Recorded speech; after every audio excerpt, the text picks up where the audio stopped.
네, 11월 달은 우리 영혼 추수의 달입니다. 우리 1년 농사를 마무리하면서 풍성함으로 추수의 때를 맞는 것처럼 그동안 우리가 기도하고 관계 맺기 했던 우리 베스트들을 이 시간에 우리 초청해서 추수의 열매를 거두는 때입니다. 다음 주일은 특별히 행복축제로 진행이 되게 됩니다. 오전에는 스킷 공연과 또 새가족들을 위한 담임 목사님의 복음 메시지가 선포될 예정입니다. 우리 청장년들 많이 초청해 주시기를 바랍니다. 또 오후에는 우리 젊은 세대, 다음 세대에 초청을 맞춰서 우리 초청 공연으로 준비를 했습니다. OVOP, One Voice, One Praise. OVOP라는 팀을 초청하게 되는데 이 팀에 대해서 여러분들이 잘 모르실 것 같아서 간단하게 좀 설명을 드리도록 하겠습니다. 이 팀에서는 저희 아들인 권지영 청년이 이 팀에 들어가서 영상 작업을 하고 있는 이 음악팀입니다. 이 OVOP 팀은 되게 특별한 팀이라고 할 수 있습니다. K-팝, 또 재즈, 또 인디락, 여러 분야에서 활동하는 이 전문 음악가들이 이 모인 팀입니다. 너무나 신기할 정도로 다른 관심사와 또 다른 음악적인 배경이 다양하게 있는 사람들이 모인다는 것입니다. 그래서 본인들도 본인들이 어떻게 모였는지 너무 이해가 되지 않는다고, 너무 하나님의 은혜로 모이게 됐다고 그렇게 고백하는 것을 볼 수가 있습니다. 그래서 이렇게 다양한 장르의 음악을 하는 사람들이 함께 예수님을 바라본다면 어떻게 될 것인가, 또 함께 손잡고 예배할 수 있다는 그런 모습을 보여주고 싶다는 것이 그들의 뜻이라고 합니다. 아주 뜻깊게도 우리 교회에서 처음으로 초청 연주를 하게 됩니다. 이제 이 팀이 생긴 지가 얼마 되지 않았습니다. 그래서 그동안에 이런 공연할 수 있는 그런 기회가 이제 없었는데 저희 교회에서 처음으로 이제 초청을 해서 하게 되는데, 이때 여러분들이 또 다양한 장르의 또 음악들을 듣고 또 같이 나누고 할 수 있는 귀한 시간이니까 우리 베스트를 많이 초청해서 함께하는 시간이 되도록 했으면 좋겠습니다. 아멘, 아멘. 자, 오늘 말씀에서 우리가 그 미랄 씨에 대해서 오늘 같이 얘기를 하고 싶습니다. 씨앗은 너무나 작습니다. 그러나 그 씨앗에서 또 다른 생명이 태어나고 열매를 맺어가지고 엄청나게 큰 열매들이 맺히게 됩니다. 조그마한 씨앗이 점점 자라면 엄청나게 큰 나무로 크는 것을 볼 수가 있습니다. 여기서 씨앗에 관한 퀴즈를 한번 내도록 하겠습니다. 한번 맞춰보시기 바랍니다.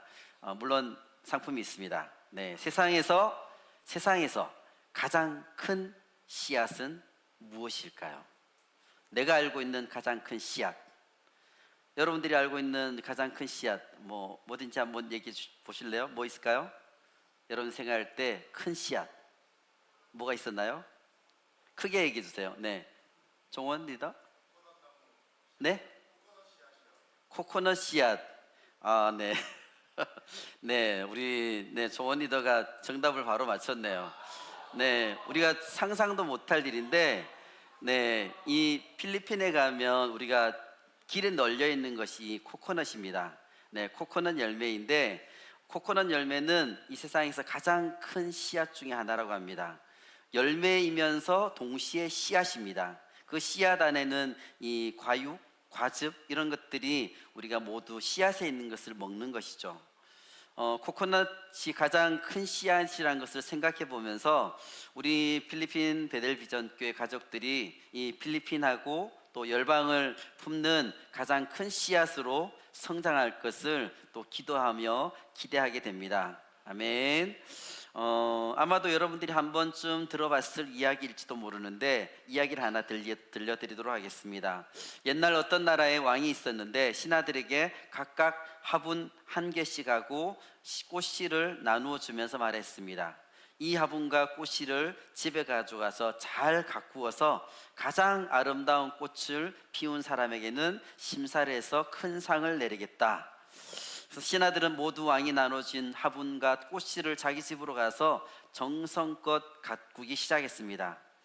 그 중에 한 신하가 있었는데 왕에게서 받은 그 꽃씨를 화분에 심고 최선을 다해 돌봤습니다. 그런데 아무리 정성을 다해서 그것을 키워보려고 했지만 꽃은커녕 아무것도 나오지 않았습니다. 시간이 흐르면서 다른 신하들의 어떤 소리를 들어봤더니 어떤 신하는 아름다운 꽃이 거기서 하나 둘씩 피어나고 있다는 소리가 들렸고, 또 어떤 데서는 또 새싹이 너무 예쁘게 피고 있다, 이런저런 소리 들리니까 너무나 당황스러웠습니다. 나한테서는 아무것도 나오지 않고 있는데 드디어 왕 앞에 이제 심사를 받을 날이 왔습니다. 다른 신하들은 모두 예쁜 꽃이 핀 그 화분을 가져와서 왕 앞에 내려놨습니다. 그러나 그 신하만은 아무것도 피지 않고 흙만 담겨져 있는 그 화분을 가지고 내려놓고는 고개를 푹 숙이면서 죄송한 마음으로 서 있었습니다. 혹시라도 불호령이 떨어지지 않을까 염려하며 기다리고 있었습니다. 그런데 신하들이 가져온 아름다운 꽃들을 하나하나씩 본 왕은 별로 감동을 받지 않았습니다. 그러다가 마침 아무것도 피우지 않고 있는 그 화분을 가져온 신하 앞에 섰습니다. 그리고 그에게 말을 합니다. 상은 자네의 것일세. 그러자 그 신하뿐만 아니라 거기 있는 모든 사람들이 깜짝 놀랐습니다. 너무나 의외의 일이었기 때문입니다. 아니, 저렇게 아름다운 꽃들이 많이 피었는데 아무것도 피우지 않은 저 사람에게 왜 상을 주는 것인가? 그때 의아해하고 있는 이 사람들에게 왕이 말했죠. 내가 너에게 준 씨는 삶아서 준 씨다. 그래서 죽은 것이다.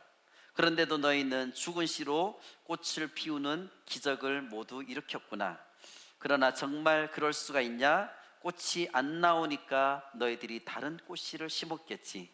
그러나 이 사람만이 정직하게 있는 그대로 가져왔으니까 그가 상을 받는 것이 당연하다. 그렇지 않느냐?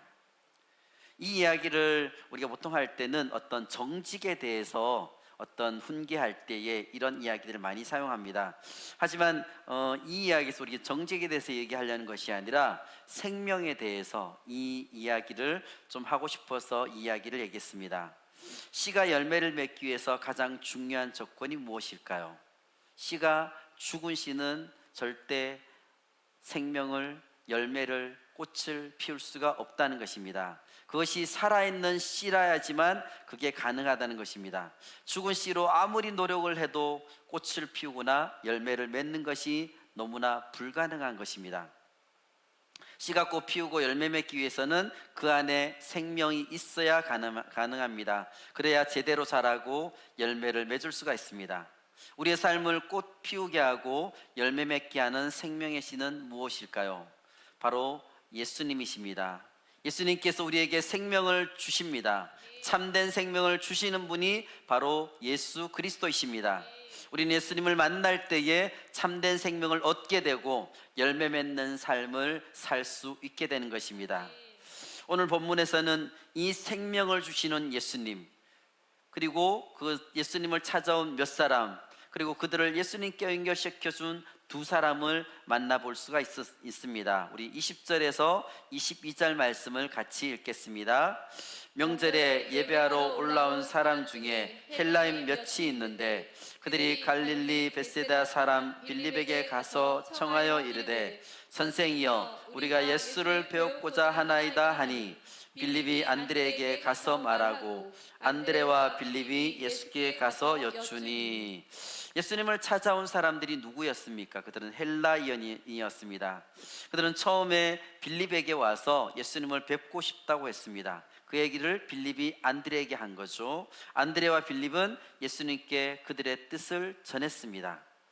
빌립이 헬라인의 부탁을 받고 왜 안드레에게 말했을까요? 서로 뭔가 둘이 사이에 통하는 것이 있었기 때문입니다. 빌립과 안드레한테는 공통점이 있습니다. 고향이 같다는 것이죠. 둘 다 벳세다 사람입니다. 아무래도 고향이 같다 보면 통하는 것이 있죠. 그러나 그것만이 아니라 둘의 공통점이 또 하나 있습니다. 둘 다 탁월한 연결자라는 것입니다. 그들은 탁월하게 위대하지는 않았지만 위대한 것과 연결시키는 데 있어서는 너무나 탁월했다는 것입니다. 예수님을 만난 두 사람이 보인 반응이 똑같았죠. 안드레는 예수님을 만나고 나서 그의 형제인 베드로를 예수님께 연결시켜 줬습니다. 또 빌립은 자기의 친구인 나다나엘을 예수님께 연결시켜 줬습니다. 둘 다 똑같은 행동을 한 것을 볼 수가 있습니다. 그들은 사람들을 연결시키는데 뭔가 탁월한 재능이 있었다는 것입니다.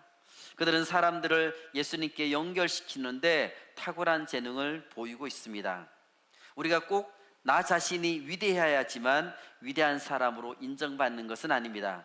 위대한 사람과 연결을 잘하면 위대한 사람으로 인정을 받을 수가 있습니다. 우리의 역할은 연결자입니다. 원래 위대하신 예수님, 그 예수님께 우리가 할 일은 예수님께로 사람들을 연결시켜 드리는 역할입니다. 연결자는 나 자신을 드러내려고 하지 않고 내 능력을 발휘하려고 하지 않습니다. 오직 예수님께만 연결시켜 드리면 되는 것입니다. 우리 주변에는 우리 삶에 생명을 주시는 예수님께로 연결되어야 될 사람들이 너무나 많이 있습니다. 많은 베스트들이 우리 주변에 있습니다. 이 빌립과 안드레처럼 우리는 그들을 예수님께로 연결시켜만 주면 됩니다. 그들이 탁월한 사람은 아니지만 탁월하신 예수님께 그들이 연결이 된다면 탁월한 연결자가 될 수 있다는 것입니다. 우리들도 우리의 베스트들을 생명을 주시는 예수님께 연결시켜주는 탁월한 연결자들이 되시기를 예수님의 이름으로 축복합니다. 본문에서 말하고 있는 이 시기가 언제냐면 유대인들이 가장 큰 명절인 유월절이 가까웠을 때입니다. 이번 유월절에 예수님이 드디어 십자가에 달리시게 됩니다. 이때 예루살렘의 유대인들의 가장 큰 절기인 유월절을 지키기 위해서 예배하러 온 많은 사람들이 있었는데 그 중에 헬라인, 그 그리스 사람들이 있었습니다.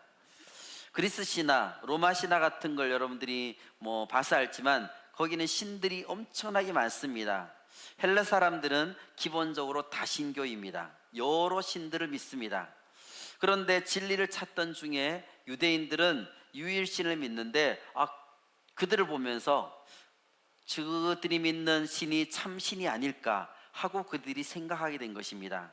그 당시 로마 사회에는 경건한 이방인들이 많이 있었는데 유대인 해당에 다닌 사람들이 많이 있었습니다. 그들 가운데는 예루살렘까지 가져와서 유대인들이 하나님을 예배하는 사람들이 있었다는 것입니다. 그런데 그들이 와서 보니까 예수라는 사람이 활동하면서 말하는 것, 행동하는 것을 보니까 뭔가 특별하다는 것을 그들이 알게 됐습니다. 자기들이 그토록 찾고 찾았던 지혜, 진리가 그 안에 있는 것처럼 느껴졌습니다. 유대교도 마음에 완전히 만족이 안 되고 뭔가 비어있는 느낌이 들었는데 이분이 말씀하신 걸 들으니까 뭔가 다르다는 것을 그들이 느꼈습니다. 그래서 예수님을 만나보기 위해서 그들이 찾아온 것입니다. 그런데 왜 12제자 가운데 빌립에게 부탁을 했을까요? 그 가운데는 이 빌립은 이름 자체가 헬라식의 이름이었기 때문입니다. 아무래도 자기들과 뭔가 통할 거라고 생각했기 때문에 빌립에게 갔습니다. 그런데 이 그리스 사람들은 무엇으로 유명했느냐? 지혜를 숭상하는 사람들로 유명했습니다. 사도 바울이 그들에 대해서 얘기했죠. 진리를 구하고 지혜를 탐구하는 헬라 사람들의 특징을 이렇게 표현했습니다. 고린도전서 1장 22절 말씀을 같이 읽겠습니다. 유대인은 표적을 구하고 헬라인은 지혜를 찾으나, 이렇게 지혜를 찾는 이 헬라인, 그 중에 몇 명이 예수님을 찾아온 것은 놀랍게도 유대인은 예수가 헬라인은 자기들보다 훨씬 더 지혜로웠기 때문입니다. 그래서 예수님으로부터 뭔가 지혜를 배우고 싶었던 것입니다. 이것이 예수님한테는 너무나 좋은 기회가 될 수 있는 것이죠. 유대는 이 로마 전체로 봤을 땐 아주 변두리에 있습니다. 이 변두리에서 문화의 중심지인 헬라에서 온 사람들이 배우겠다고 이 변두리로 온 것입니다. 그 당시 그리스는 세계 문화의 중심지였죠. 아테네가 그 중심지였습니다. 그런데 거기서 온 사람들이 예수님께 뭔가를 배우겠다고 했는 걸 봤을 때는 예수님이 이 길을 통해서 뭔가 중앙에 진출할 수 있는, 또 지혜로운 스승이 될 수 있는 좋은 기회라고 볼 수도 있는 것입니다. 이런 좋은 기회가 눈앞에 왔을 때에 예수님은 그들에게 뭐라고 말씀하십니까? 23절, 24절 말씀을 같이 읽겠습니다. 예수께서 대답하여 이르시되 인자가 영광을 얻을 때가 왔도다. 내가 진실로 진실로 너희에게 이르노니 한 알의 밀이 땅에 떨어져 죽지 아니하면 한 알 그대로 있고 죽으면 많은 열매를 맺느니라. 아멘. 여기서 하늘의 밀이 나오고 있습니다. 하늘의 밀은 누구를 얘기할까요? 바로 예수님 자신을 얘기하고 있습니다. 땅에 떨어진다는 것은 하늘에서 이 땅으로 내려오신 것을 뜻하고 있습니다. 그리고 죽는다는 것은 십자가에서 죽음을 말하고 있습니다. 결국 예수님은 이 땅에 죽으러 오셨다는 것을 이것을 통해서 명확하게 말씀하고 있습니다. 23절을 보면 예수님이 헬라 사람들이 온 것을 보시고 인자가 영광을 얻을 때가 왔도다 라고 말씀하셨습니다. 인자가 영광을 얻을 때가 왔도다. 이 말씀을 제자들이 듣고 뭔 생각을 했을까요? 12제자는 지금 너무나 예수님을 신실하게 믿어서 이곳에 온 것만은 아닙니다. 그들은 이 순간까지도 예수님이 왕이 되시면 내가 이 인자가 돼야지, 내가 어떤 자리를 차지해야지, 이렇게 서로 싸우고 있는 중이었습니다. 그런데 인자가 영광을 얻을 때가 왔다라고 하니까 드디어 로마를 물리치고 왕이 되실 때가 왔구나 라고 그들이 생각하게 된 것입니다.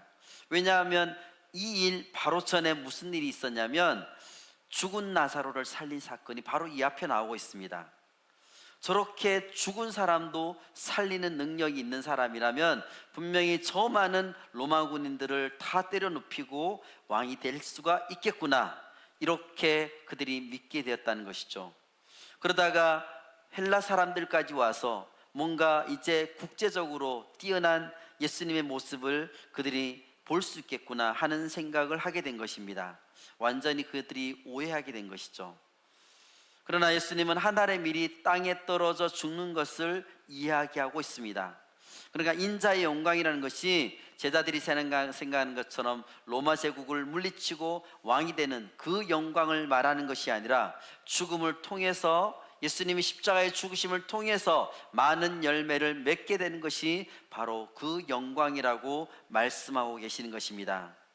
그러니까 예수님은 지금 사람들에게 로마 제국의 중심으로 진출하는 것이 아니라 로마 제국에서 운영하고 있는 가장 최악의 사형 방법, 십자가 죽음을 통해서 이 세상을 구원하실 것이고, 그것이 바로 역설적으로 인자가 영광을 받으실 점이라는 것을 말씀해 주고 있습니다. 여기서 중요한 것은 예수님의 죽음입니다. 이 세상에 태어난 사람은 어느 누구도 예외 없이 다 죽음을 맞이합니다.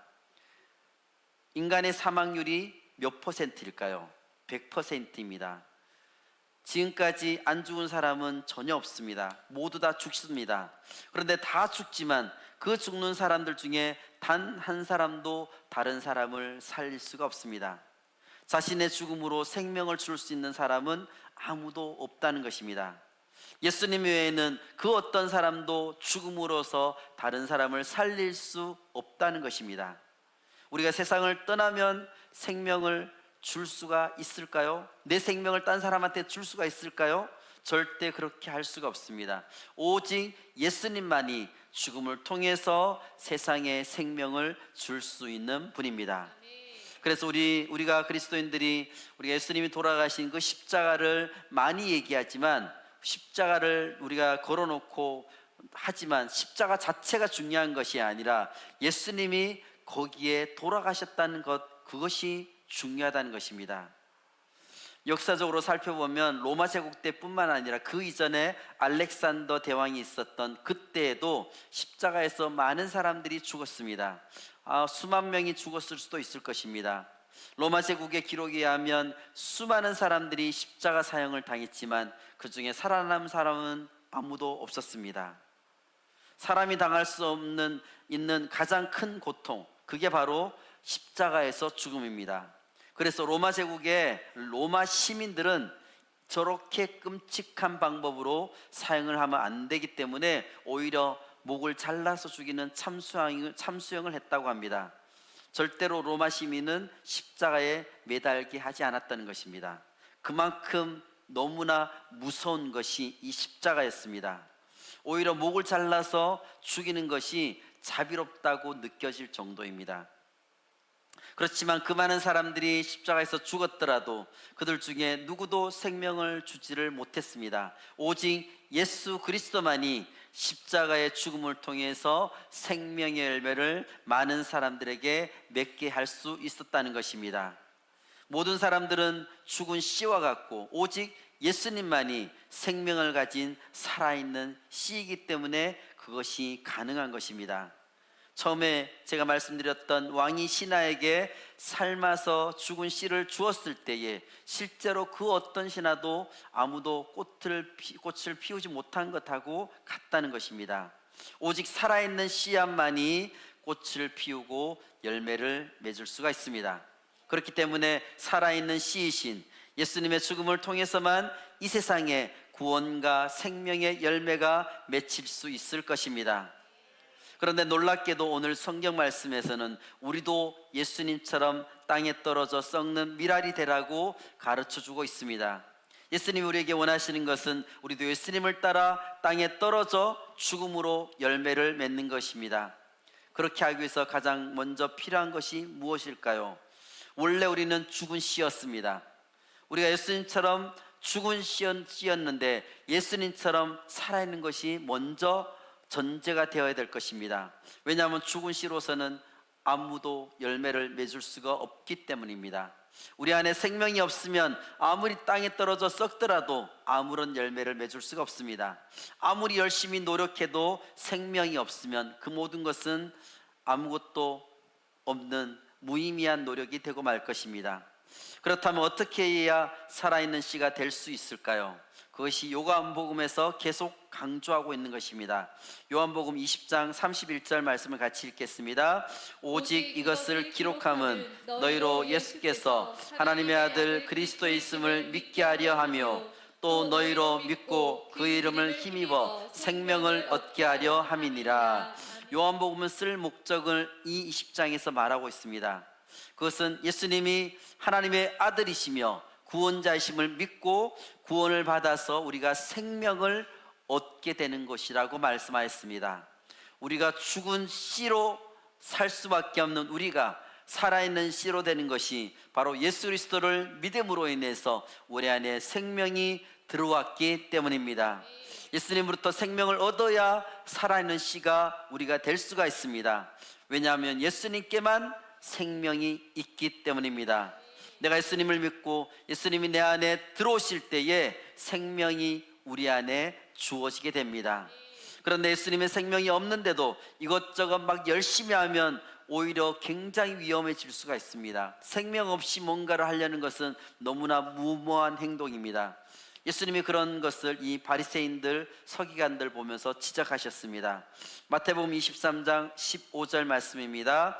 화 있을진저 외식하는 서기관들과 바리새인들이여, 너희는 교인 한 사람을 얻기 위하여 바다와 육지를 두루 다니다가 생기면 너희보다 배나 더 지옥 자식이 되게 하는도다. 이 서기관들하고 바리새인들은 너무나 열심히 특심이었습니다. 너무나 열심이었죠. 좋은 말도 많이 하며 가르쳤습니다.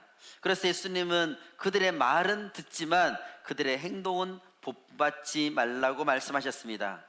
그들은 자기네 교인 한 사람을 얻으려고 굉장한 열심으로 온 곳을 다녔습니다. 그러나 생명이 그들 안에 없기 때문에 그들의 열정, 그들의 헌신은 결국 사람들을 지옥으로 끌고 갈 뿐이었습니다. 헌신과 희생, 무서운 힘이 있지만 결국 생명이 없는 헌신은 굉장히 위험해진다는 것입니다. 몇십 년 전까지만 해도 세계의 한 반 정도는 공산주의 국가였습니다. 공산주의 국가들은 아주 희생과 헌신으로 수많은 나라들, 백성들에게 영향을 미쳤죠. 원래는 그들이 공산주의처럼 모든 것을 같이 생산하고 같이 잘 살아보자고 그들이 시작했습니다. 그렇지만 안타깝게도 사람들에게 유익을 준 것이 아니라 나라와 민족을 망가뜨리고 수많은 사람들을 살육하는 아주 참혹한 결과를 보게 된 것입니다. 그처럼 이렇게 생명이 없는 희생, 생명이 없는 헌신은 엄청난 해를 끼치게 되고 더 나아가 다른 생명까지 죽이게 되는 것입니다. 이단들도 마찬가지죠. 얼마나 열심과 헌신이 대단합니까? 우리는 이단들의 그 열심을 그만큼 따라가지 못합니다. 우리가 이 열심을 이단들처럼 열심을 갖는다면 또 얼마나 좋겠습니까? 그들의 열심을 우리가 본받을 필요가 있지만 그러나 그들 안에는 결국 생명이 없습니다. 오히려 독이 가득합니다. 그래서 그들은 결국 생명의 열매를 맺는 것이 아니라 멸망의 열매를 맺게 되는 것입니다. 열심은 너무나 좋은 것이지만 올바른 열심의 방향성이 중요하다는 것이죠. 그렇다면 어떻게 생명을 얻을 수가 있습니까? 예수님이 나의 죄를 대신 지고 십자가에서 죽으셨고 부활하셨다는 것을 믿을 때에 우리는 참 생명을 얻을 수가 있습니다. 예수님의 십자가의 죽음은 우리를 구원하고 참 생명을 주는 하나님의 은혜의 사건입니다. 우리가 예수님의 십자가의 죽음을 나의 것으로 받아들이고 예수님을 믿을 때에 참 생명을 얻고 구원을 받게 됩니다. 그래서 이 세상에서 천국 백성으로 살아가게 되고 이 세상을 떠날 때에 저 영원한 천국으로 우리가 옮겨지게 되는 것입니다. 그래서 우리가 이 세상에 사는 동안에 세상에 나아가 생명의 열매를 맺을 수 있게 되는 것입니다. 원래는 우리가 죽은 씨앗이기 때문에 전혀 생명의 열매를 맺을 수가 없는데 예수님을 믿음으로 인해서 예수님 우리 안에 들어오심으로 인해서 우리가 살아있는 씨로 변화가 된 것입니다. 그래서 우리 안에 생명이 있게 되고 그 생명의 열매를 맺는 것이 가능해지게 된 것입니다. 그러므로 우리는 뭔가 열심히 하고 희생하고 헌신하기 전에 먼저 우리는 생명을 우리 안에 갖고 있어야 됩니다.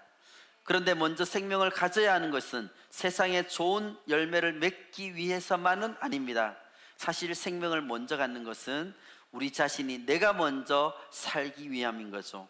하나님은 우리가 온전히 살기를 원하십니다. 영원히 살기를 원하십니다. 그래서 이 세상에 사는 동안에 생명의 열매를 계속해서 우리를 통해 맺기를 원하고 계십니다. 아무리 세상에서 훌륭하게 살고 성공하고 위대한 업적을 이루었다 하더라도 생명이 그 안에 없다면 아무런 소용이 없는 것입니다. 결코 하나님을 생명이 없는 사람 하나님을 기쁘게 해드릴 수가 없습니다. 자기 자신도 스스로 살 수 없게 되는 것입니다. 그래서 우리는 하나님의 영광을 위해서 또 세상을 위해서 우리 자신을 위해서 우리가 받은 이 생명을 우리는 온전히 잘 사용해야 될 것입니다. 우리는 예수님으로부터 생명을 받은 사람들입니다.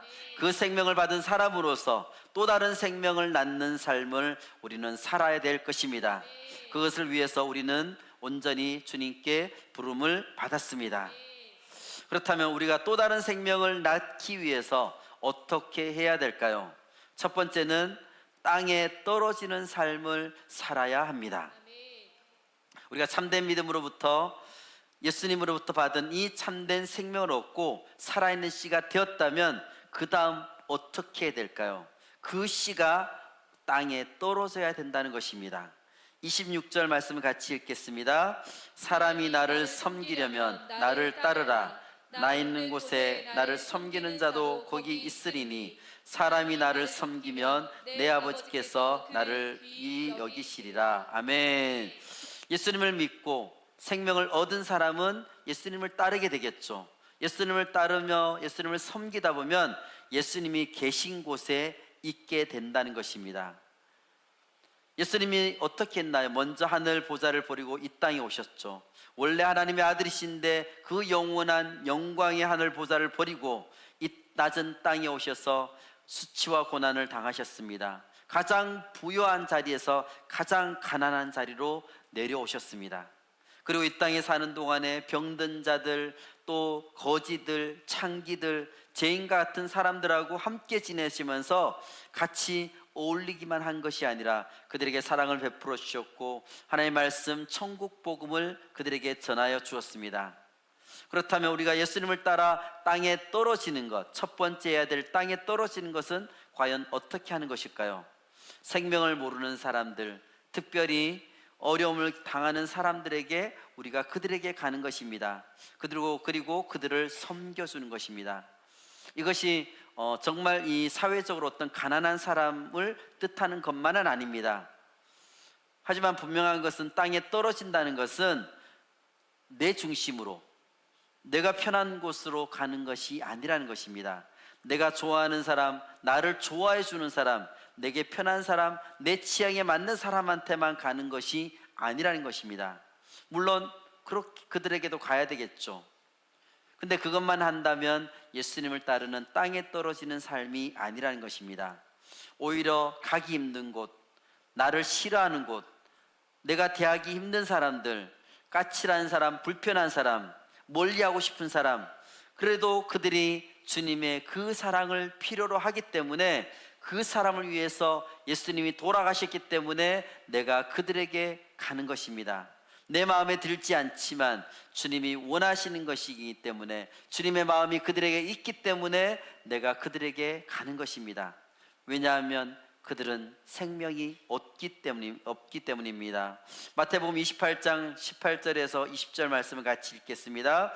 예수께서 나와 말씀하여 이르시되 하늘과 땅의 모든 권세를 내게 주셨으니 그러므로 너희는 가서 모든 민족을 제자로 삼아 아버지와 아들과 성령의 이름으로 세례를 베풀고 내가 너희에게 분부한 모든 것을 가르쳐 지키게 하라. 볼지어다 내가 세상 끝날까지 너희와 항상 함께 있으리라 하시니라. 아멘. 이 말씀은 예수님이 이 세상을 떠나기 전에 마지막으로 우리에게 주신 유언과 같은 말씀입니다.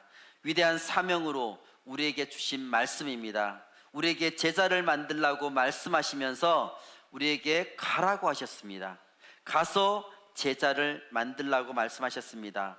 왜 우리가 가야 될까요? 그들이 오지 않기 때문에 우리는 그들에게 가서 그들을 초청하는 것입니다. 왜 가야 될까요? 그들은 생명이 없기 때문입니다. 그들은 생명을 모르기 때문입니다. 가서 그들에게 주님의 생명을 알려주고 그들에게 살아있는 주님의 생명을 나누어 주어야 됩니다. 그런데 그곳에 가서 보면 그곳에 주님의 마음이 있다는 것을 우리가 발견하게 됩니다. 예수님이 가지셨던 그 사랑의 마음을 우리가 가지고 있게 된다면 고통당하는 사람들, 멸망으로 가는 사람들을 볼 때에 어떤 마음이 들까요? 너무나 안타까운 마음, 긍휼한 마음, 이 사람들에게 복음을 전해야 되겠다, 그런 마음이 우리가 들 수밖에 없는 것입니다. 저 사람들도 예수님을 알아야 될 텐데, 저 사람들도 살아있는 씨앗이 그들 가운데 심겨져야 될 텐데, 이런 마음을 가지게 된다는 것입니다. 그런데 영원한 멸망으로 향해 가는 사람들을 보면서 별로 안타까운 마음들이 우리 안에 들고 있지 않다면 무엇이 문제일까요? 우리 안에 너무 관심이 없다는 것입니다. 저 사람이 천국을 가든 말든 아무런 관심이 없습니다. 다른 사람에게 너무 관심이 없는 것이 우리의 또한 문제라고 할 수 있습니다. 우리가 그들에게 전도할 때에 우리가 관심이 있어야 그들을 전도할 수 있는데, 관심이 없다 보니까 생명을 전해주는 것도 우리가 소홀해지고 그들에게 뭔가 잘해주려고 하는 것도 우리가 뭔가 제대로 안 되고 있습니다. 그저 내 생각, 나의 유익을 위해서만 우리가 움직이고 있는 모습이 우리 안에 있다는 것입니다.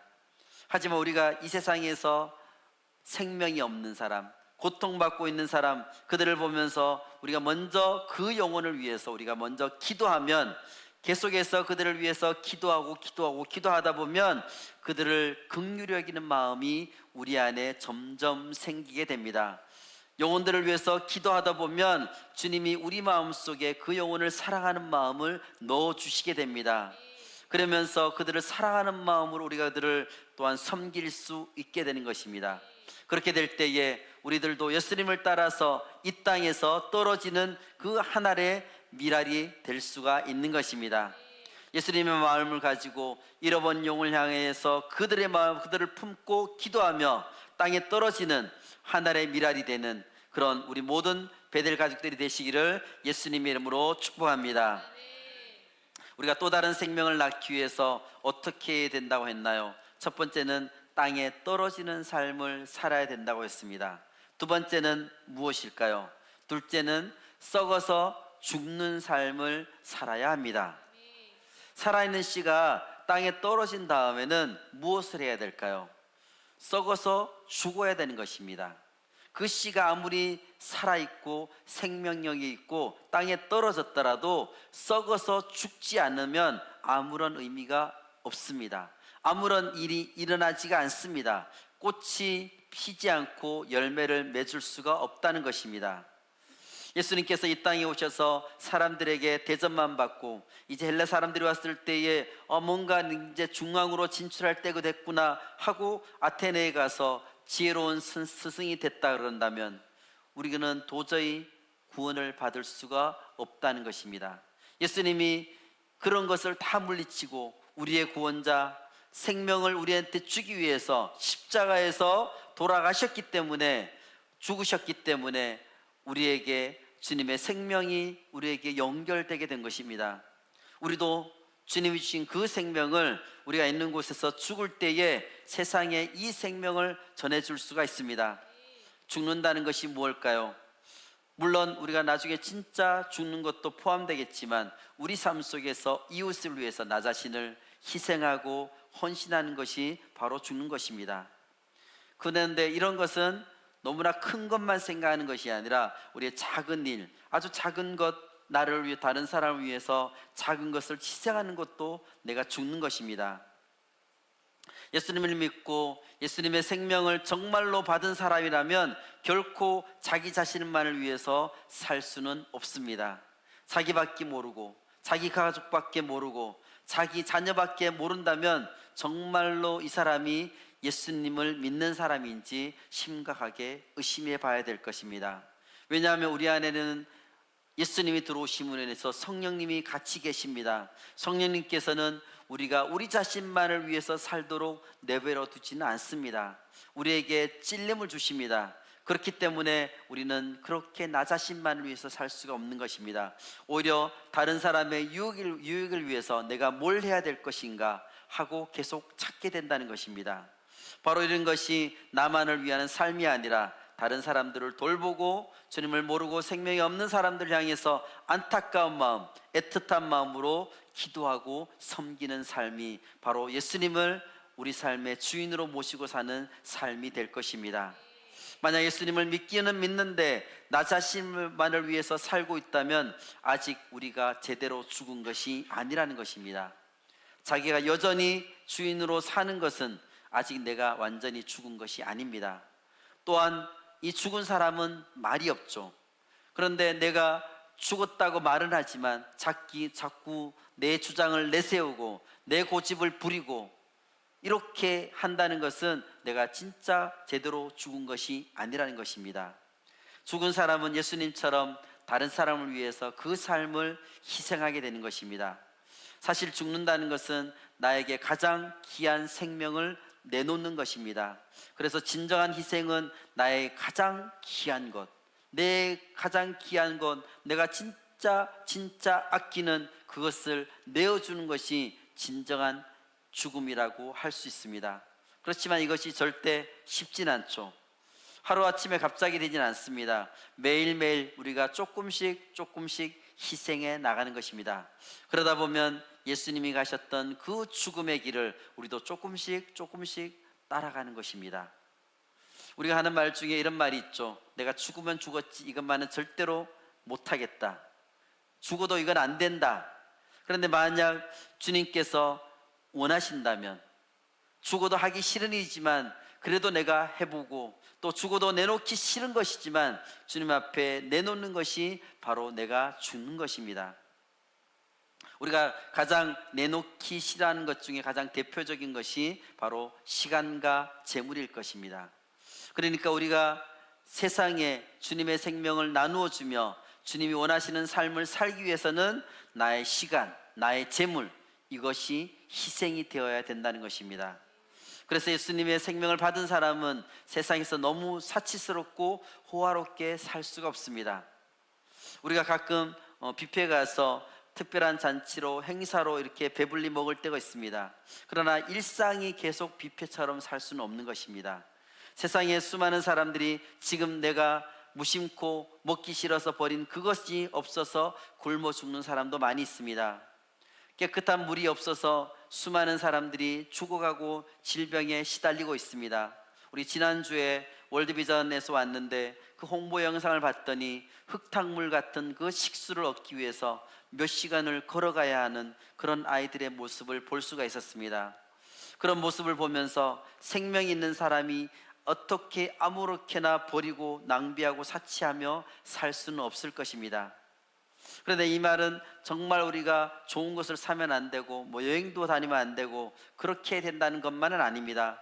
주님의 생명을 받아서 살아가고 있는 사람이라면 나만 아는 그런 이기적인 삶을 살 수는 없다는 뜻입니다. 누구든지 얼마든지 다른 사람에게 그 생명을 나눠주고 그 생명을 다른 사람도 누릴 수 있도록 그 자연스럽게 생명을 나눠주는 그런 삶을 우리는 살아야 되는 것이 바로 우리가 죽는 그런 삶이라는 것입니다. 이 땅에서 우리 인생이 얼마나 남았는지 우리가 알 수 있을까요? 내가 젊었으니까 나는 많은 인생이 남았을 것이다. 내가 나이가 많으니까 나는 적게 남았을 것이다. 이렇게 우리는 단언해서 얘기할 수가 없습니다. 지금 언제 어디서 어떤 일이 벌어질지 알 수가 없는 것이 우리의 삶입니다. 그렇기 때문에 우리가 생명을 나누어주기에도 우리가 나누어주며 살기에도 우리의 시간이 넉넉한 것은 절대 아니라는 것입니다. 갑자기 세상을 떠나신 분들 중에 자기가 몇 월 며칠 몇 시에 죽겠다고 예상한 사람은 아무도 없습니다. 그러므로 우리가 내가 다음에 해야지, 다음에 내가 그 사람에게 생명을 나눠줘야지, 이런 것은 언제 그 일이 있을지 없을지 우리가 알 수 없다는 것이죠. 예수님의 십자가의 죽음을 통해서 생명을 받은 사람이 하나님이 나를 사랑하셔서 내가 넉넉하고 편안하게 그저 잘 먹고 잘 살았다 천국에 오기를 원하시는 것이 아닌 것을 우리는 분명히 알고 있습니다. 주님께서 주신 그 생명을, 이웃을 사랑해서 주신 그 생명을 나에게, 내 주위에 있는 많은 사람들, 죽어가는 그 사람들에게 베풀며 생명을 전하기를 주님께서 원하신다는 사실을 우리는 잘 알고 있습니다. 하나님은 우리를 너무나 사랑하셔서 하나밖에 없는 외아들 예수 그리스도를 우리를 위해서 보내주셨습니다. 또 고난과 죽임을 당하게 하셔서 생명을 주셨습니다. 하나님 우리를 그렇게 사랑하시는 동시에 우리뿐만 아니라 다른 사람들도 사랑하시기 때문에 우리를 보내셔서 그들을 위해서 희생하며 그들을 살리도록 하시는 것입니다. 우리를 그 일에 사용하기를 원하십니다. 그들을 위해서 우리가 가진 어떤 물질, 편안함, 안락한 것을 희생하고 헌신할 때에 놀라운 생명의 열매가 맺히게 될 것입니다. 그런데 우리가 아무리 예수님을 믿어도 그렇지 꼭 그렇게까지 해야 될까? 이렇게 질문할 수가 있죠. 25절 말씀 같이 읽겠습니다. 자기의 생명을 사랑하는 자는 잃어버릴 것이요, 이 세상에서 자기의 생명을 미워하는 자는 영생하도록 보전하리라. 여기서 생명이란 단어가 두 번 나오고 있습니다. 앞에 나오는 자기의 생명이란 헬라어로 푸시케입니다. 마음을 의미하고 있습니다.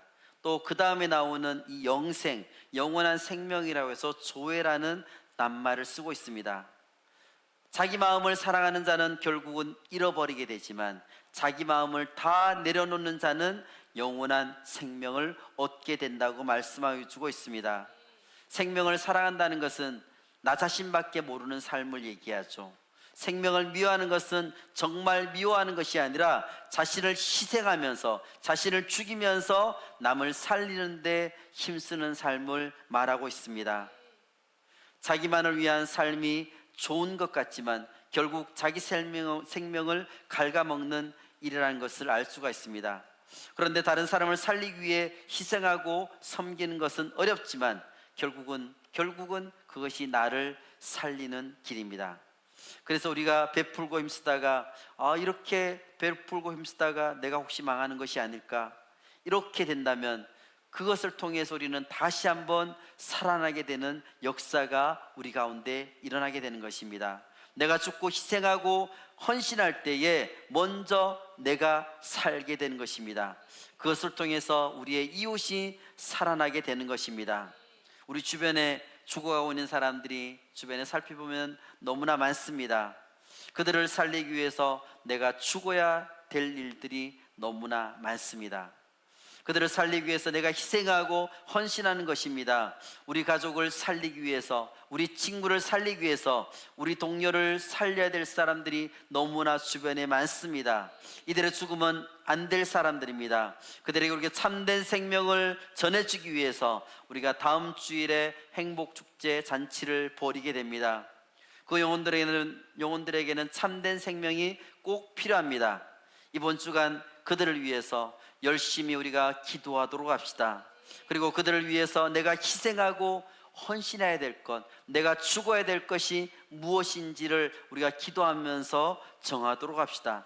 그들을 살리기 위해서 내가 행동해야 될 것을 결단하고 한 주간 동안 그것을 그들을 위해서 실천하도록 합시다. 무엇보다 예수님께서는 세계명을 통해서 너희가 서로 사랑할 때에 사람들이 너희를 보고 내 제자인 것을 알게 될 것이라고 말씀해 주셨습니다. 그들을 진심으로 사랑하며 그들을 위해서 썩어서 죽는 삶을 우리는 살아야 될 것입니다. 이번 주간 동안 또 다른 생명을 낳기 위해서 썩어서 죽는 삶을 살 수 있는 우리 모든 베델 가족들이 되시기를 예수님의 이름으로 축복합니다. 아멘. 말씀을 맺겠습니다. 우리는 원래 죽은 씨였습니다. 겉보기에는 그냥 씨 같지만 생명이 없습니다. 죽은 씨였습니다. 꽃을 피우고 열매를 맺을 수 있는 능력이 없는 죽은 씨가 바로 우리들이었습니다. 우리 안에 생명이 없으면 아무리 땅에 떨어져 썩어도 아무런 열매를 맺을 수가 없습니다. 아무리 열심히 해도 생명이 없으면 그 모든 것은 무의미한 노력이 될 수밖에 없습니다. 그렇지만 예수 그리스도를 만나고 예수 그리스도를 영접하였기에 우리는 살아있는 씨로 변하게 된 것입니다.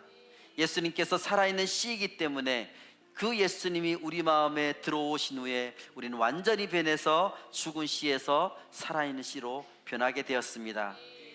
겉보기에는 씨앗이 너무나 작습니다.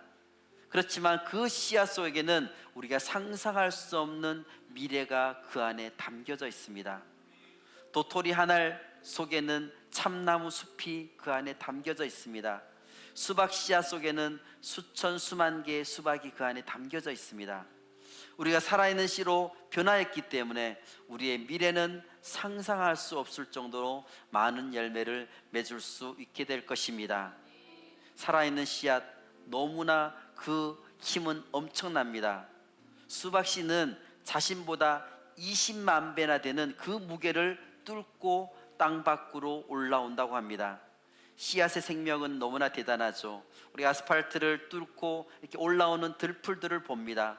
벽을 뚫고 나와서 자라는 식물들을 본 적이 있을 것입니다.